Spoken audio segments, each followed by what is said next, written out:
lección de esta semana. Gracias, Emanuel. Así es, vamos a ir desarrollando lo que ha sido esta lección 9 ya del trimestre, cómo interpretar la Biblia. Decíamos recién que estamos en la segunda parte del Génesis como pilar de la creación.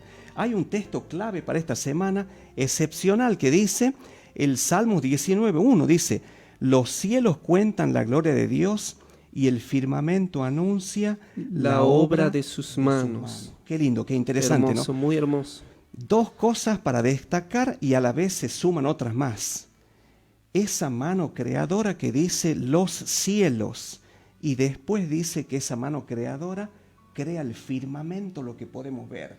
Los cielos, ese cosmos que solamente llegamos con los telescopios, y el firmamento que podemos ver, algunos astros cercanos que nos rodean, que nos separan el día, la noche, que nos separan las estaciones. Bueno, esa misma mano creadora que aparece desde el Génesis, continúa por toda la palabra, llega al Apocalipsis, todavía sigue trabajando, todavía sigue creando.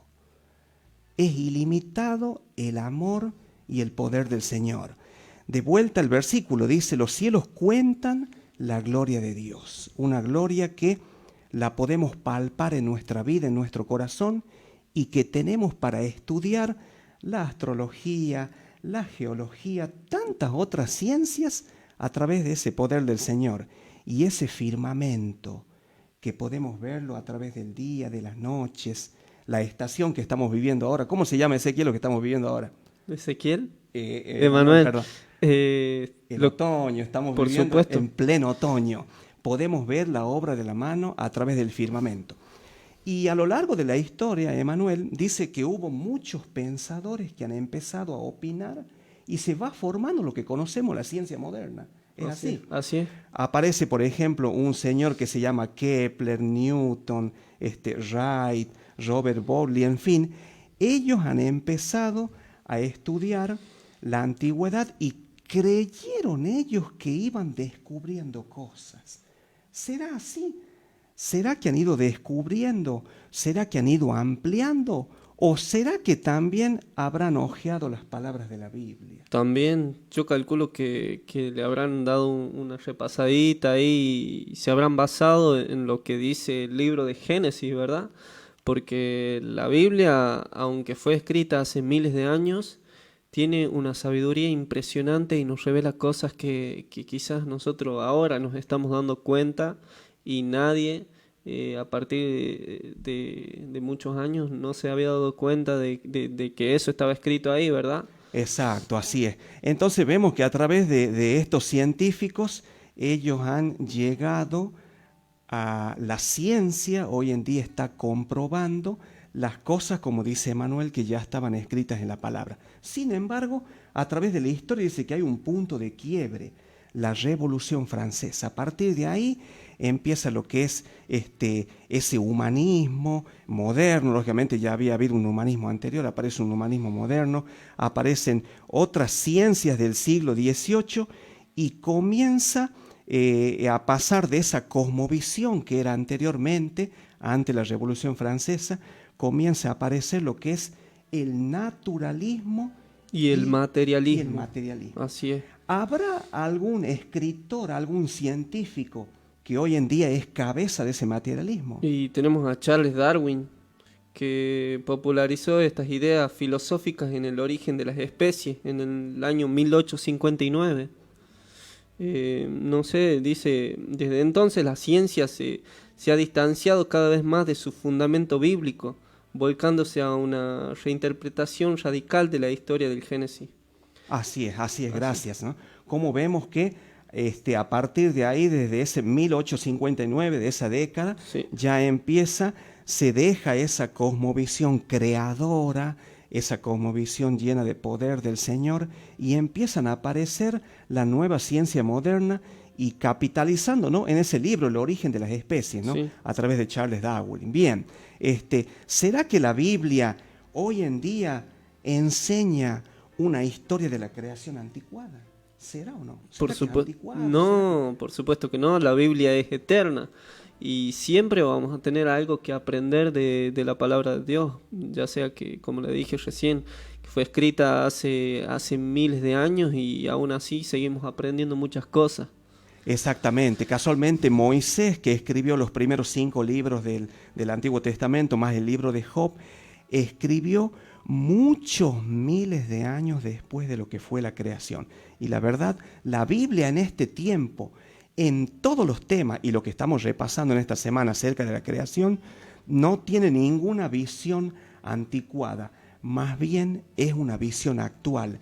Más bien con la palabra podíamos decir que reafirmamos o ayudamos la ciencia. Así es. Así es. Bien, continuando un poquito con el desarrollo de la lección, vamos a escuchar un audio que nos trae nuestro amigo Alberto Oliva desde aquí, desde el barrio La Tablada. Buenos días, hermanos. Feliz sábado a todos ustedes.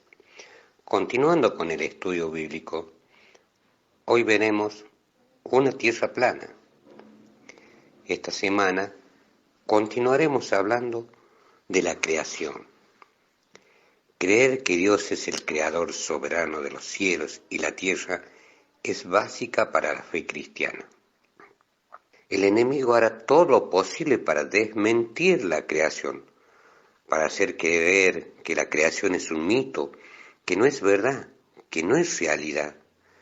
Si el enemigo no logra sacar a Dios de la creación, del corazón, de la mente de sus hijos, hará todo lo posible para desfigurar el relato de la creación. Vemos cómo él intenta hacer creer a mucha gente que la creación no es literal, sino que es simbólica. Ahora, otra idea incorrecta que está volviendo últimamente con fuerza es el tema de la forma de la tierra humana. Sabemos que la tierra es redonda. La Biblia dice claramente que Dios está sentado sobre la redondez de la tierra. A estas palabras las encontramos en Isaías, capítulo 40, versículo 22. Por ejemplo, hoy veremos algunos pasajes bíblicos que supuestamente enseñan que la tierra es plana. Veremos que estos textos no dicen lo que algunos le quieren hacer decir. Casi todo el mundo entiende que una esfera no tiene ángulos, bordes o límites. Podemos viajar alrededor de ellas muchas veces y no vamos a encontrar límite alguno en la esfera. A los escépticos de la Biblia les gusta señalar la frase 4 ángulos de la tierra, que está en Apocalipsis y que aparece 3 veces. Ellos toman esa frase y afirman que esta expresión de los 4 ángulos de la tierra debe referirse a una tierra plana y cuadrada, y ellos tratan de demostrar así que la Biblia enseña el concepto equivocado de una tierra plana. Esto mostraría que la Biblia no es inspirada, sino que las personas que escribieron la Biblia reflejaban la cosmovisión que tenían en el tiempo en que vivían. Si los versículos que mencionan los 4 ángulos de la tierra no se refieren a una tierra plana, entonces, ¿a qué se refiere? Leamos en estos momentos Apocalipsis capítulo 7, versículo 1. En él encontramos y dice: después de esto vi a 4 ángeles de pie en los 4 ángulos de la tierra, que detenían los 4 vientos de la tierra para que no soplase viento alguno sobre la tierra, ni sobre el mar, ni sobre ningún árbol. Hermanos, esto debemos comprender que mucha gente trata de obtener de algunos versículos ideas erróneas, nos quieren llevar a tener malas ideas, dudas sobre la Biblia. Leamos la Biblia y escudriñemos las Escrituras. Ellas mismas se explican a sí mismas para sacarnos esas dudas que podemos tener. Debemos confiar en la palabra de Dios, porque es pura y es verdad, y nos lleva por el camino de verdad y vida. Gracias a nuestro hermano Alberto por compartir con nosotros esta primera temática, ¿no? Una pregunta, la tierra plana.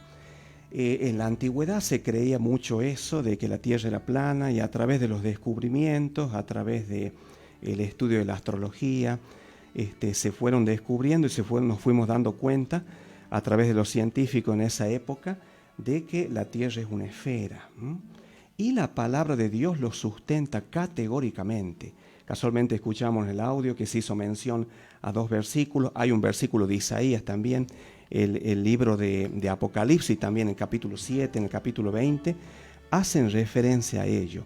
Algunos todavía afirman que la tierra es plana, pero realmente, ¿qué habrá detrás de esas ideas, no? Y sobre todo cuando el apóstol Juan hablaba en el libro de Apocalipsis capítulo 7 versículo 1, donde nombra los 4 ángulos de la tierra y nombra a los ángeles, es un sentido figurado, un sentido simbólico, porque el Apocalipsis está regido por un simbolismo, y casualmente cuando nombra a esos 4 ángulos de la tierra, la Biblia después se lo compara en otros textos con los 4 puntos cardinales. ¿Es así, Emanuel? Así es. Bien, entonces también se mencionó el libro de Isaías, Isaías en el capítulo 40 en Job 26, en donde dice: Él está sentado sobre el círculo de la tierra, cuyos moradores son como langostas. Él extiende los cielos como una cortina y los despliega como una tienda para morar. Realmente hoy la Biblia da evidencias, y que a la vez los grandes científicos, la misma NASA que envía naves para estudiar casualmente el cosmos, da evidencia de que estamos viviendo en una tierra que es esférica. Y es algo interesante también para destacar. Tenemos que tener en cuenta que en breve el enemigo de nuestras almas, el enemigo de Dios, se va a aprovechar de estos fundamentos, de estas ideas, de esta filosofía, para captar y confundir y quitar la verdad. ¿Es así, Manuel? Así es. Así que hay que tener en cuenta entonces, con la Biblia en mano, categóricamente llegamos a concluir de que la tierra es esférica. Ahora sí, escuchamos otro audio continuando con el repaso de nuestra hermanita y nuestra amiga Raquel Díaz desde el barrio 1 de Mayo. Feliz sábado, hermanos. Continuando con el repaso de la escuela sabática del día lunes, titulada La creación en la literatura antigua, encontramos allí que los arqueólogos han descubierto textos del antiguo Egipto y el cercano Oriente, cuyo contenido se refiere a las historias primitivas de la creación y el diluvio. Muchos se cuestionan quién copió a quién. ¿Será que el relato del Génesis fue tomado de estas culturas? Al leer Génesis capítulo 1, versículo 1 y 2 nos dice lo siguiente: En el principio creó Dios los cielos y la tierra estaba desordenada y vacía, y las tinieblas estaban sobre la faz del abismo, y el Espíritu de Dios se movía sobre la faz de las aguas. Los textos encontrados por los arqueólogos, como ser Atrahasis, Gilgamesh, etc., hacen mención a que pueden encontrarse ciertas similitudes entre las historias. Los primeros seres fueron hechos de barro. Ahora, seguramente ustedes leyeron el relato que figura en el día lunes en Escuela Sabática, en el cual hace mención a una parte a lo que se refiere a Atrahasis, y a la luz de las Escrituras las diferencias están marcadas. En Génesis tenemos que Dios crea la tierra y todo lo que hay en ella para la humanidad, luego descansa con ella. Los seres humanos son puestos en el jardín y están en comunicación directa con su Creador y cuidan de su creación. Génesis también menciona que fue Dios quien forma a Adán personalmente y luego a Eva como su ayuda idónea. En el primer libro de la Biblia nos muestra un Dios omnipotente, amoroso, misericordioso, que brinda a la humanidad un propósito de un mundo perfecto. Seguramente, en algún momento de nuestra instrucción escolar, sea la secundaria, universidad o cursando algún profesorado, hemos leído y o estudiado la cosmovisión de la creación como parte de una currícula que nos sirve para conocer e informarnos, pero nos tiene que quedar bien en claro que solo en las Escrituras encontramos y tenemos la verdad. No debemos dejarnos engañar ni envolver con fábulas, teorías sobre el origen de la creación, porque allí está el enemigo para sembrar la duda en los hijos de Dios y hacer que se alejen del Creador. Busquemos al Espíritu Santo en oración y pidamos que nos abra los ojos, el entendimiento, el corazón a las santas palabras que contienen las Escrituras y valoremos la obra de nuestro Señor. Amén.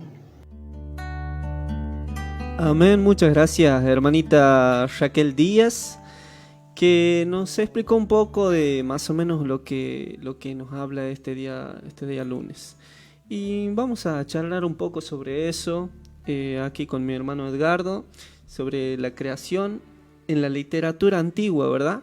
¿Qué nos está explicando el Señor que muchas personas están confundiendo esto sobre la literatura antigua? Porque dice que los arqueólogos descubrieron que en el antiguo Egipto y en el cercano Oriente contiene historias primitivas de la creación y el diluvio, como están escritas en el Génesis, ¿verdad? Y hay muchas personas que piensan ¿cuál de estas versiones habrá copiado a cuál, ¿no? ¿Cuál fue escrita primero y cuál fue escrita después? Nosotros sabemos que el Génesis fue escrita hace miles de años y que es la verdad escrita por Dios, ¿verdad?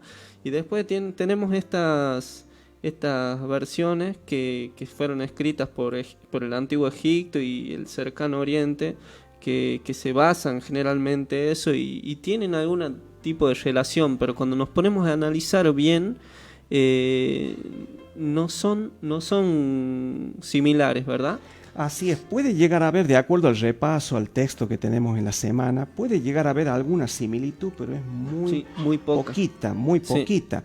Sí. La única similitud que puede haber entre estos relatos es que el hombre fue creado de barro. Sí. Pero uno se pone a ver estos descubrimientos de la antigüedad comparado con la escritura que nos dejó Moisés, vemos de repente un contraste grandísimo. Muy, muy, muy grande, porque sabemos que Dios creó al hombre con barro y lo hizo para que el hombre sea dueño y señor de todo lo que Dios había creado, para que domine todas las bestias del campo, para que les ponga nombre y para que sea el Señor, ¿no? Así es, un Dios que da vida, un Dios que da libertad. Exactamente. Comparado con los escritos anteriores, con estas novelas, con estos relatos en donde vemos violencia, vemos sangre, vemos realmente que vemos en estos relatos que se encuentran escritos que es como que Es lo contrario.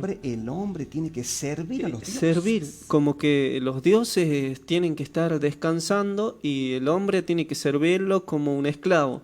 Y vemos que realmente el Dios verdadero es todo lo contrario. Dios trabajó 6 días creando todo para que finalmente en el 6º día cree al hombre y guarde todo lo que Dios había creado para que el 7º día descansara y así dándole ejemplo de cómo debía seguir toda su vida, ¿verdad? Así es, o sea que vamos concluyendo de que tanto los eruditos, los teólogos, como también el mundo científico da el ok y algo positivo al relato de la creación. Sí. Por ejemplo, uno puede tomar, dice que el relato de Génesis capítulo 1, versículo 4, dice que desde el versículo 4 en adelante, a medida que Dios iba creando por la palabra, iba extendiendo el firmamento, cada día iba creando las cosas que hoy subsisten y que hoy vemos.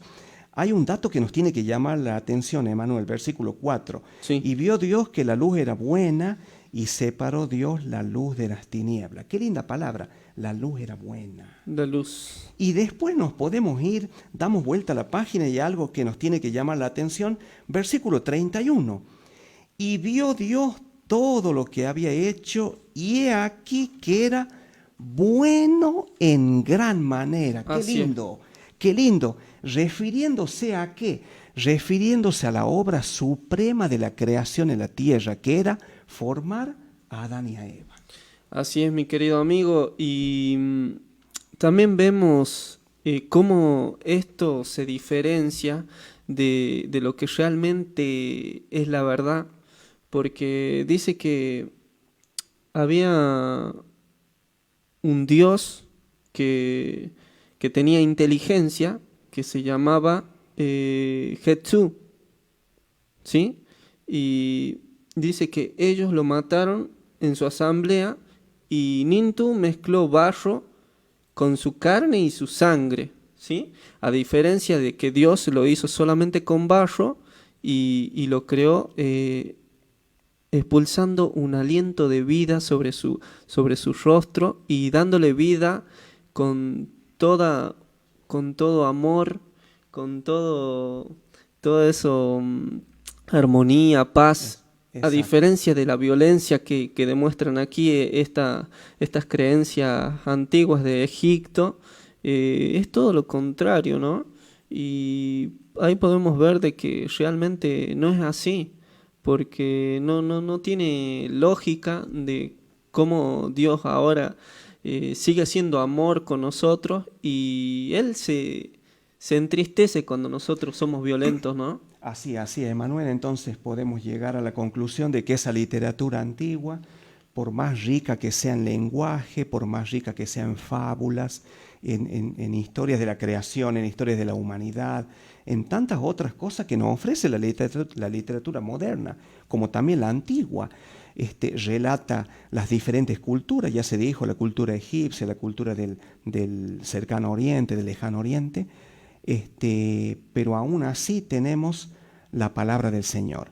Los relatos del Génesis 1, del Génesis 2, los libros del Antiguo Testamento, las profecías luego en el Nuevo Testamento, que se van cumpliendo de acuerdo a lo que se predijo en el Antiguo, realmente es palabra de Dios y es todo fidedigno. Así es, mi querido. Vamos a continuar. Continuemos y tenemos un audio de nuestra hermana Soledad Álvarez que viene de Andalgalá. ¿Lo tenemos ahí? Hola, buen día, feliz sábado. Soy Soledad Álvarez de Andalgalá. Bueno, el tema del día martes es el Génesis frente al paganismo. En Génesis capítulo 1, versos 16, nos dice: y Dios hizo las 2 grandes lumbreras, la lumbrera mayor para alumbrar de día y la lumbrera menor para alumbrar la noche y las estrellas. Bueno, aquí podemos observar que Moisés describe la creación del sol y de la luna de una manera muy interesante. las llama lumbreras, no así sol y luna. ¿Por qué? Porque ya en esa época existía el paganismo y la creencia en esos astros. Ahora bien, vamos a ver qué es el concepto de paganismo. Bueno, son todas aquellas culturas antiguas que no creían en Dios, sino que tienen sus propios dioses. Y hay que saber que Satanás las ayudó e impulsó estas culturas hasta llegar a la griega, que es la que dominó el mundo antiguo. Y esta es un resumen de esas falsificaciones antiguas que aún llegan hasta nuestros días. Y aquí muestra claramente una lucha entre el bien y el mal, liderada una por Dios y la otra por Satanás.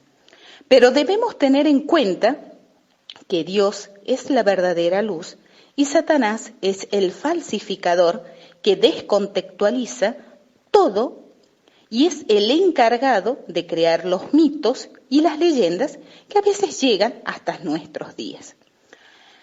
Ponte a pensar, ¿cómo será que el paganismo se enfrenta hoy al creacionismo y la verdad bíblica?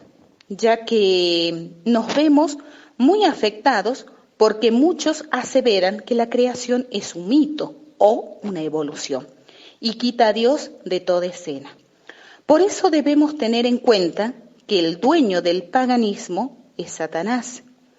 Y hoy en día, en el siglo XXI, su método también sigue usándolo con escritores, científicos, artistas, por ejemplo, grandes filósofos que influyen en el pensamiento humano, como Marx, Friedrich Engels, Sartre, entre otros. Y por eso nos aparta de Dios, perdiendo el conocimiento de la verdad que es Cristo Jesús. Muchísimas gracias. Agradecemos a nuestra hermana Soledad Álvarez desde Andalgalá, un saludo afectuoso desde acá. Un saludito para Soledad. Así es, ¿no? Continuando un poquito con el repaso, ella nos hablaba acerca de la creación, o sea, el escrito de Génesis versus el paganismo de la época. Sí. Y hoy, ¿cómo podríamos decir? El Génesis contra versus ¿qué? Ya no hay paganismo. ¿Qué habría hoy?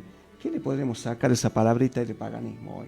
Y no sé, hay muchas palabritas. Filosofía, ciencia, sí. Que muchos que se ponen en contra de la religión, ¿verdad? Porque es como que ya están acusando de que culpa de los cristianos están pasando estas cosas en el mundo, ¿verdad? Y bueno. Exactamente, se está hablando eso. Entonces podríamos hoy decir el Génesis versus lo que es la ciencia moderna o las ideas filosóficas, pero está claro, ¿no? ¿Cómo será que Dios tiene tanta sabiduría que lo pudo iluminar a Moisés y no describir directamente que Dios fue el creador del sol y la luna? ¿Por qué será? Porque ya en ese tiempo el sol y la luna eran objetos de adoración. Sí. Adoración. Entonces, con mucha sabiduría del cielo, Moisés describe a la lumbrera mayor, que sería el sol, y a la lumbrera menor, que sería la luna y las estrellas. ¿Para qué nos sirve hoy en día el sol y la luna? Y para guiarnos por las estaciones, por los tiempos. Muchas veces, bueno, hace muchos años no había reloj y la gente se guiaba por el sol para saber qué hora era. La luna menguante, creciente, todo eso nos sirve para más o menos saber qué debemos hacer con respecto hasta para sembrar algo. Nosotros tenemos las diferentes cosechas en cada estación. Exactamente. ¿Sí? En cada estación. Qué lindo el Señor. Y de alguna manera también vemos entonces que ni el sol, ni la luna, ni los astros, ni las estrellas son dioses. No. Así como decía Manuela a un principio, que hoy en día se está hablando mucho de que las catástrofes, la pandemia, la violencia es por culpa de los cristianos. Así es. También hoy en día la filosofía y las nuevas ideas que están dando vuelta en el mundo, vemos personas que están creyendo en una piedra que tiene poder, están creyendo en el sol, porque dicen que al sol lo ven salir y lo ven poner. Por eso es lo que creen. Y realmente cómo el Señor nos lleva a través del relato de Génesis a desechar todo tipo de filosofías, todo tipo de ideas. Y así también como está el sol, la luna, las estrellas que otorgan a los seres humanos un beneficio, ¿verdad? Como el sol nos da luz, nos da calor, y ya para nosotros, sin Dios, es como un Dios, ¿no? Y así también como está el sol, la luna, tenemos también otras cosas que son de gran importancia y la vemos como un dioses, ¿verdad? Que tenemos la tecnología, la ciencia, que muchas personas piensan que es todo para ellos, que sin eso no podrían vivir, y ya se pone como un dios. Y así también hay personas, ídolos, que dicen, oh, Messi, no sé, hay muchas personas que se ponen como idólatras y bueno, eso no es algo bueno para los seres humanos. Así es, gracias, Emanuel.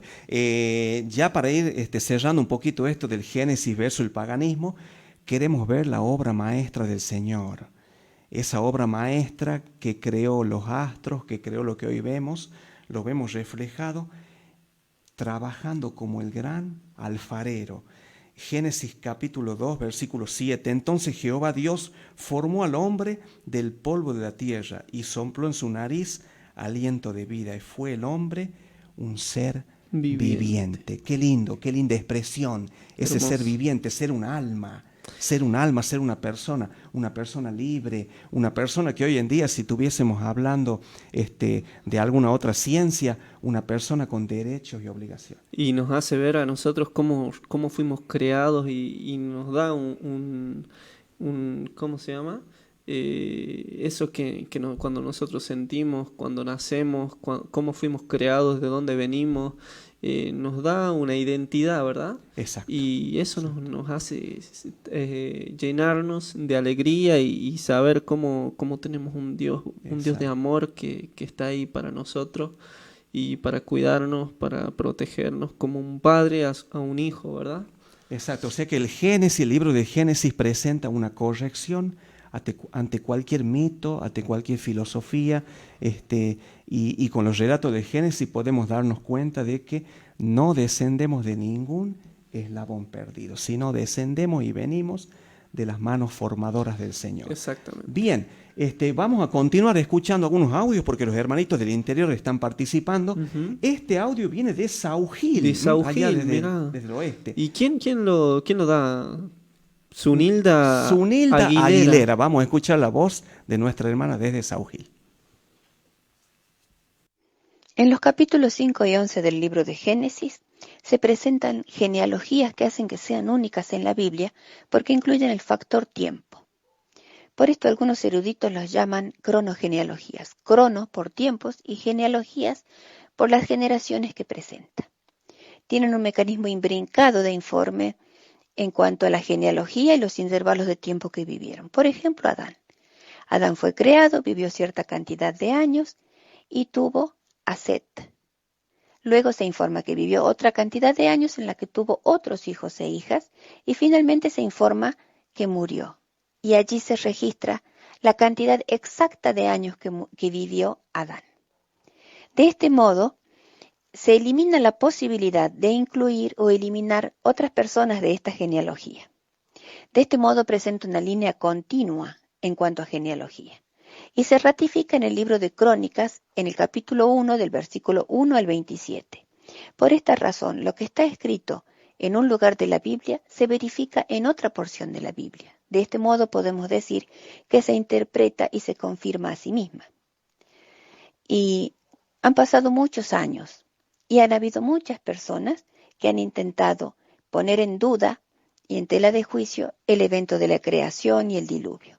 Sin embargo, judíos y cristianos atribuyen un carácter histórico a estos capítulos, por los que les permite calcular la fecha del diluvio y la edad de la tierra desde la creación en 7 días, como muestran Génesis capítulo 1 y 2. Han habido intentos de cambiar los tiempos para conseguir edades más largas y apoyar obtenciones de hallazgos arqueológicos o históricos, o afirmar algunas teorías que no son compatibles con la Biblia. Por supuesto, utilizan cálculos y métodos muy arbitrarios y también son de difícil verificación. Pero el objetivo que tienen muchos es de quitar confiabilidad al registro bíblico y con ello derribarían la confianza que nosotros tenemos en la palabra de Dios. Para entender la importancia del factor tiempo y su evolución en la historia, debemos partir de la premisa de que estos dos capítulos son históricos y teológicos, porque afirman la vinculación que existe entre Adán y el resto de la humanidad y a Dios con el hombre en el alcance del espacio y el tiempo. En el libro de Génesis, en el capítulo 5 y capítulo 11, con los versículos 10 al 26, se ubica en tiempo y espacio el pueblo de Dios con Adán, el hombre con el que el Señor completó la creación en 6 días. Esto es muy importante, porque estos tiempos dan verificación a la creación del nuestro Señor. Estos dos capítulos son de mucha importancia. Aún así, el apóstol Pablo nos advierte que no debemos creer a fábulas y genealogías interminables y que también evitemos cuestiones necias y genealogías y contenciones y discusiones acerca de la ley. Esto último lo podemos comprobar en los libros de Primero de Timoteo, capítulo 1, versículo 4, y Tito 3 al 9. Porque lo que está registrado en la palabra de Dios es porque Dios quiso que se registrara. Y siempre fue para nuestro bien y para nuestra verificación. Por eso no tiene sentido el discutir con personas que quieren objetar lo que está registrado en la palabra de Dios. El tiempo es importante, la creación es importante, tenemos un creador valioso. Por eso, Dios no necesita que nosotros defendamos lo que está escrito en la Biblia, sino simplemente que creamos como regla de fe. Cariños y bendiciones.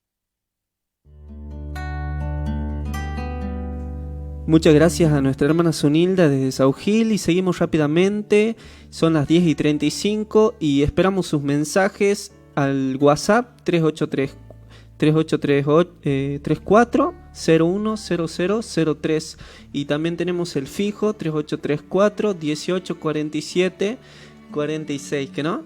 Y bueno, seguimos con nuestro debatir en este día miércoles, la creación, el tiempo.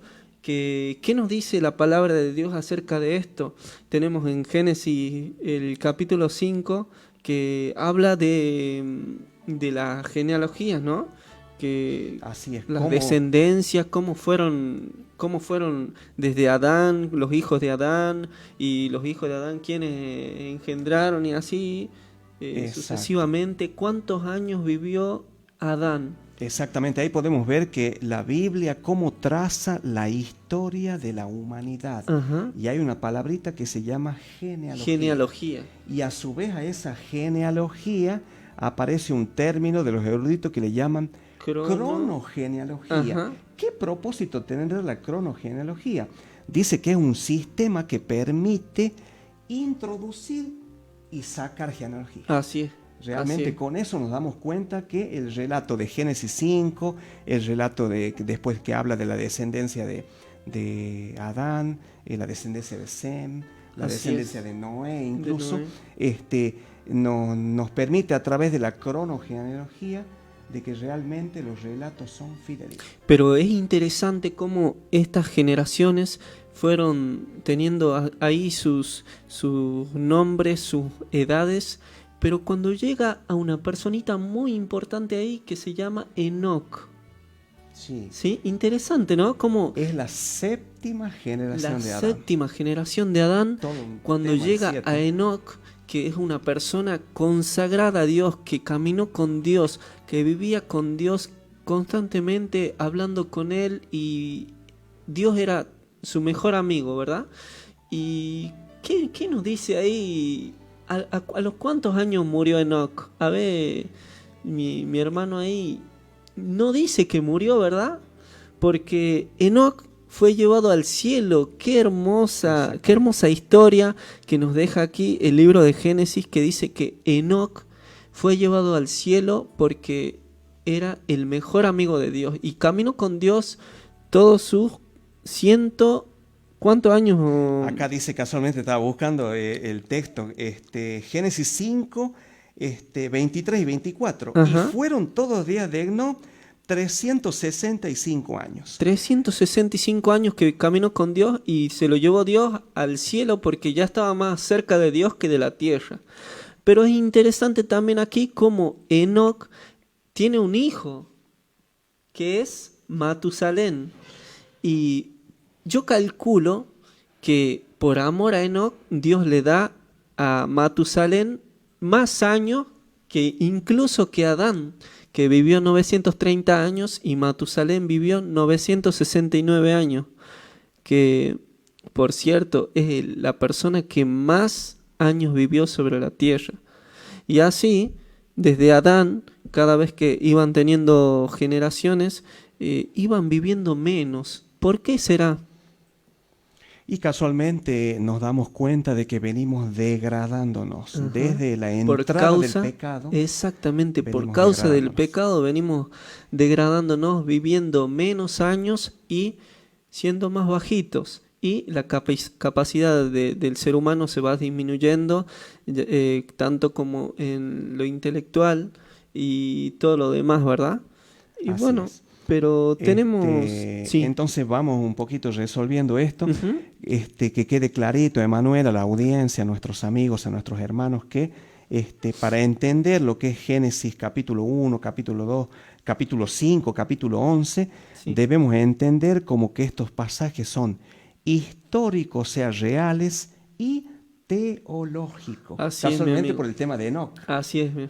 Toda una enseñanza de Enoc, toda una enseñanza espiritual, toda una descendencia, o sea que deberíamos entenderlos como históricos y como teológicos, con un propósito para nuestra vida y una enseñanza. Claro, justamente como dice Génesis 11, que habla ahí de que el ser humano, para no volver a caer en el mismo error como fue el diluvio, que todos habían pecado, había mucha maldad en la tierra, entonces Dios, ¿qué hizo? Bueno, se lamentó de haberlos creado y rescató lo bueno de ellos, que era Noé y su familia. Y bueno, lamentablemente a Dios le pesó destruirlos, pero bueno, no había más remedio para ellos. Y el hombre, después de que pasó todo esto, dice que tenían una sola lengua. Todo el mundo hablaba una sola lengua. A diferencia de hoy que tenemos muchas lenguas. Pero bueno, vamos avanzando con eso, que dice que ellos querían crear una torre inmensa que llega hasta los cielos para que, si es que Dios vuelve a largar un nuevo diluvio, ellos no sean destruidos.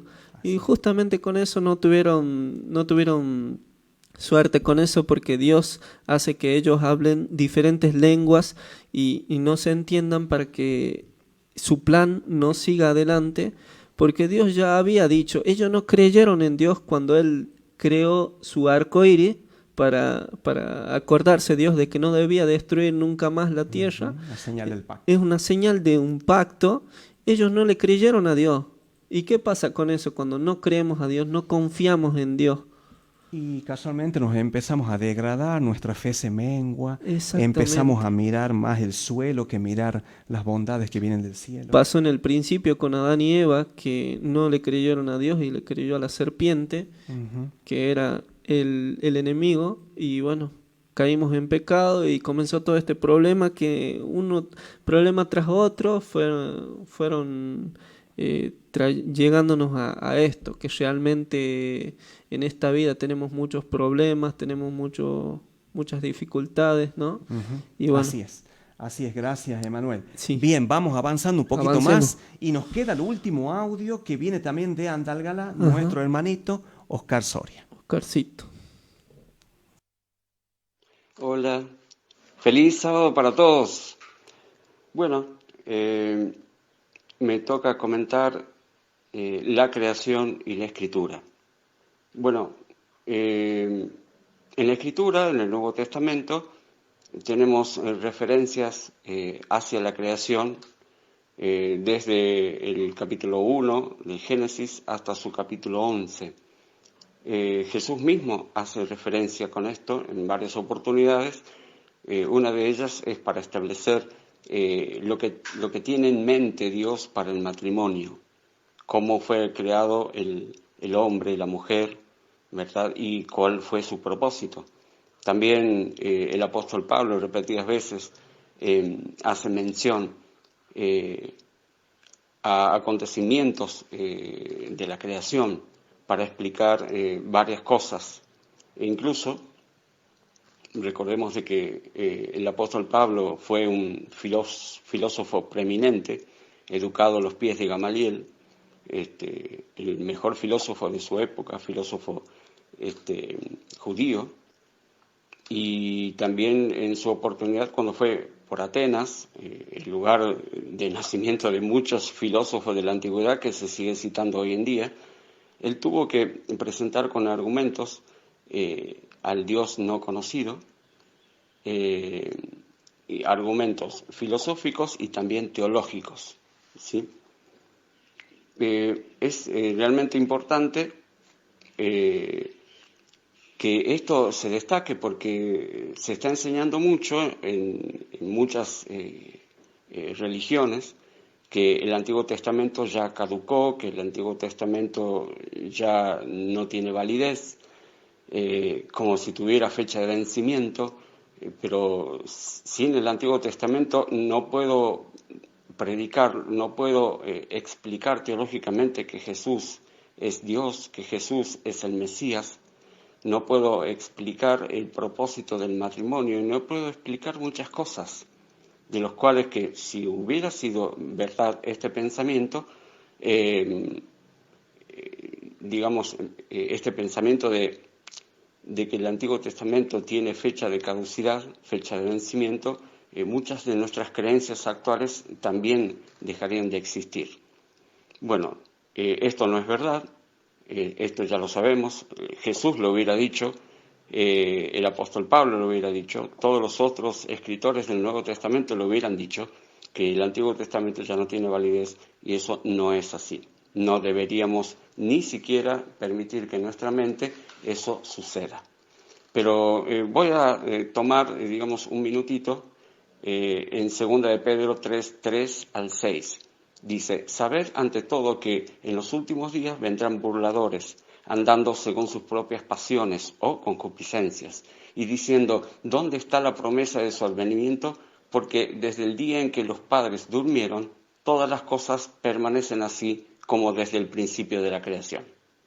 Estos ignoran voluntariamente que en el tiempo antiguo fueron hechos por la palabra de Dios los cielos y también la tierra, que proviene del agua y por el agua subsiste, por lo cual el mundo de entonces pereció anegado en agua. ¿Qué me dice esto? Que estos ignoran voluntariamente.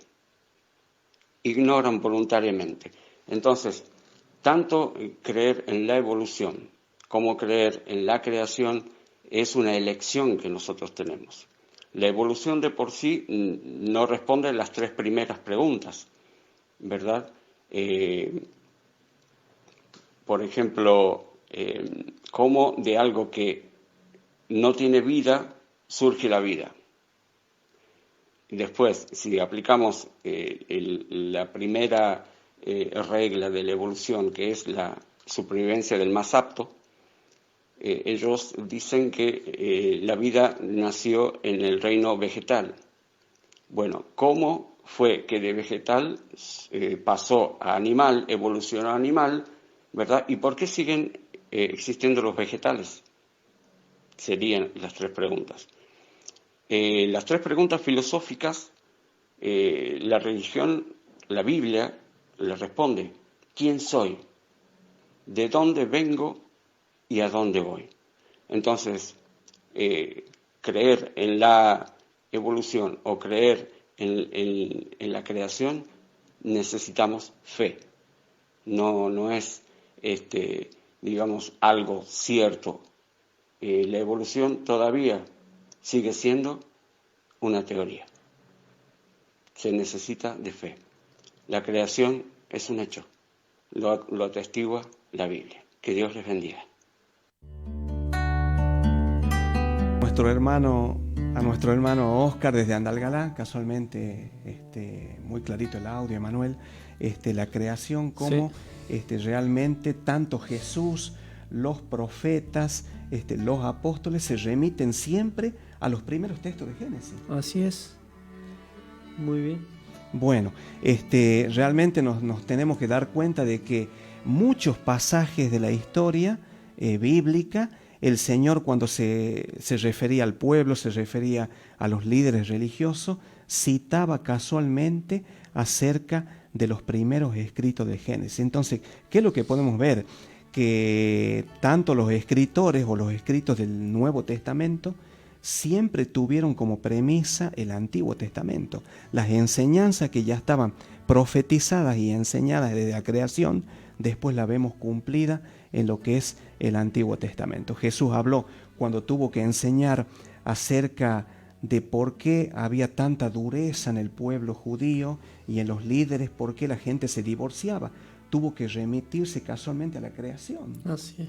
El Señor Jesús, cuando en alguna situación que está en Lucas capítulo 11, estaba hablando con los líderes religiosos, les refirió acerca de los profetas, desde Abel, el primer mártir, les hablaba y les enseñaba, no con tono fuerte, no con dureza, sino llamándolos con amor a que realmente se aferren a esos escritos del Antiguo Testamento. Y hay una pregunta, Emanuel. Sí. ¿Por qué si los autores del Nuevo Testamento, por qué si Jesús mismo consideraron el relato de la creación como verdadero, por qué hoy el mundo desecha eso?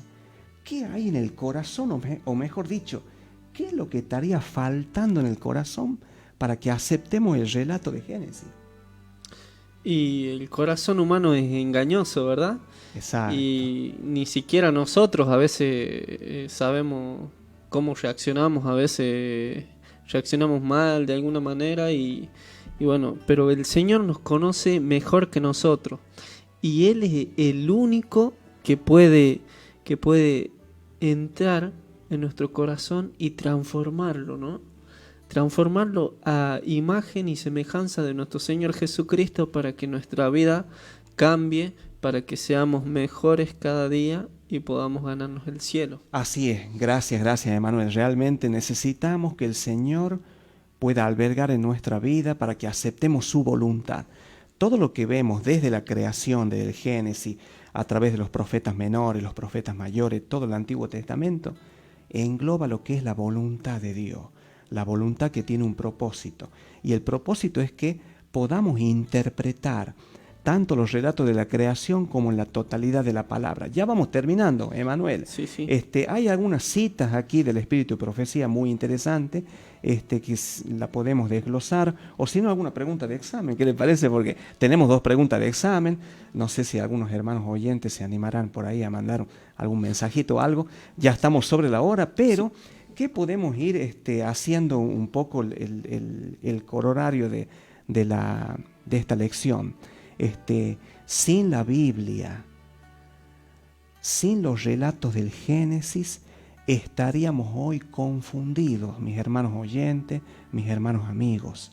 Estaríamos realmente confundidos por tanta teoría, tanta idea, tanta cosa, y por la necesidad de un corazón de creer en algo.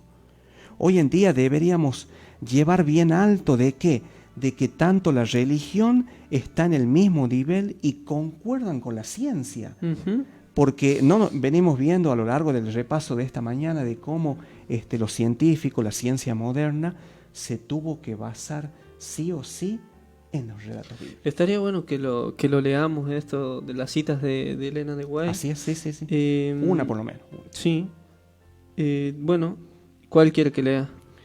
La primera es interesante, la primera. A ver qué dice la primera. Testimonio para la Iglesia, tomo 5. Ajá. Esta se me mostró. ¿Esta será?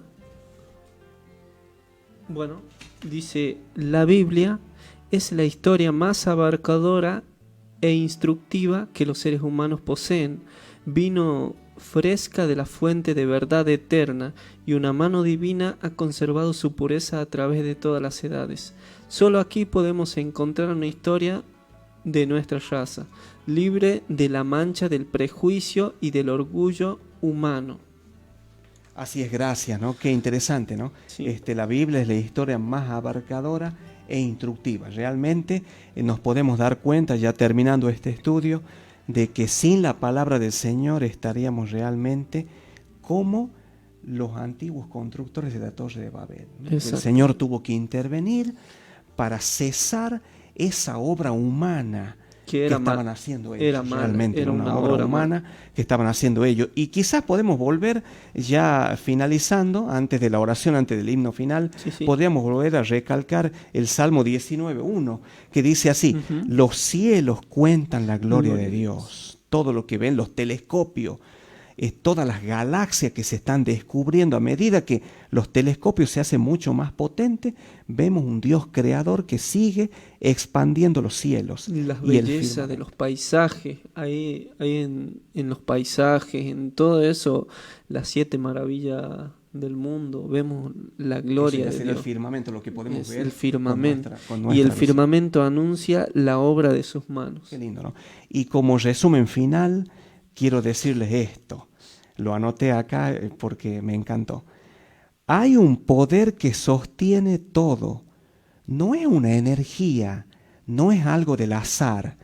Esa misma mano que sostiene hoy los mundos y que llena de actividad, esas mismas manos son las que por mi pecado he crucificado. Tomemos en cuenta, hermanitos, de que esa obra grandiosa, de que ese amor del Señor, que constantemente nos llama con cuerdas de amor, podamos de alguna vez decir sí, el relato del Génesis, el relato de la creación, la palabra misma es la voluntad del Señor. Amén. Amén. Vamos terminando Y tenemos un himno aquí para compartir con todos ustedes. El himno número 65. Mientras el hermanito Hugo lo va buscando, no sé si al final después podemos ver algunos mensajitos. Cuando termine el sermón. Seguimos recibiendo sus mensajes ahí al número 3834-010003, que es el WhatsApp, y tenemos el fijo 3834-1847-46. Y tenemos el himno 65, El mundo es de mi Dios.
estar a solas con Dios, momentos de oración.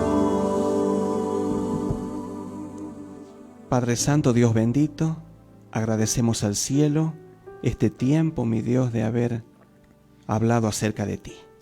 Gracias, mi Señor, por el relato bíblico de la creación. Gracias, mi Dios, porque el Espíritu Santo nos ilumina para que tomemos en nuestra vida todo el relato de tu palabra. Que lo podamos vivir, que lo podamos experimentar, que lo podamos compartir. Danos, mi Dios, la alegría de seguir aferrados a ti durante este día. Y también, mi Dios, preparándonos para que desde ya empecemos a palpitar y a estudiar la lección del próximo sábado. Oramos y pedimos que prepares nuestro espíritu para recibir el segundo servicio. Oramos y decimos gracias en el nombre de Jesús. Amén, Dios mío. Amén, Señor.